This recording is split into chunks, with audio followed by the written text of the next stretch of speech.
Hyderabad central university కంచె గచ్చిబౌలి భూముల విషయంలో బీఆర్ఎస్ చేస్తున్నదంతా రాద్ధాంతమే. కేటీఆర్ చేస్తున్న ఆరోపణలో పసలేదు.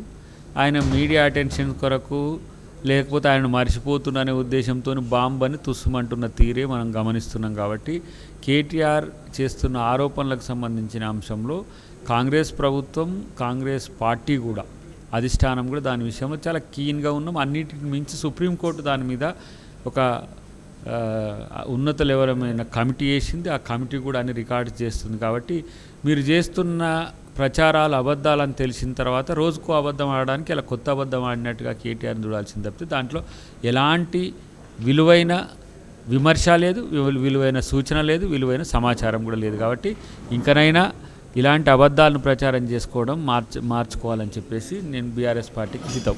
10,000 బీజేపీ ఎంపీ చెప్పమను, ఇయ్యమను, ఆధారాలు లేకుండా నేను కూడా అంట ఆడ ఏంది 23 ఎకరాలు నువ్వు కూడా ఎవరికో ఇచ్చినవాట, 10,000 కోట్లు తీసుకున్నవాట అంటే దీనికో లెక్క ఉంటుందా?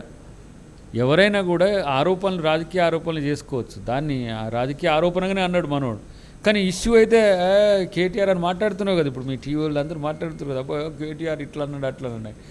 కానీ పులకేసిలాగా మారక ఎందుకు? ఇప్పుడు వెనకడికి చిన్నప్పుడు మనం ఒకటి చదువుకున్నాం, నాన్న పులి వచ్చానగానే అయ్యో నా కొడుకును పులి ఎత్తుకపోద్దామని వస్తాడు. రెండోసారి వచ్చేసరికి మళ్ళీ ఉండదు, నవ్వుతాడు వీడు. మూడోసారి నిజంగా పులి వచ్చినప్పుడు కూడా ఇట్లాంటి పరిస్థితులు వచ్చాయని ఊహించాడు, వచ్చి అది వేసుకొని పోతుంది.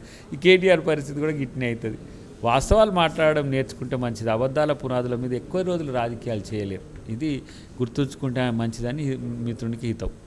Subscribe us and press the bell icon for more interesting updates.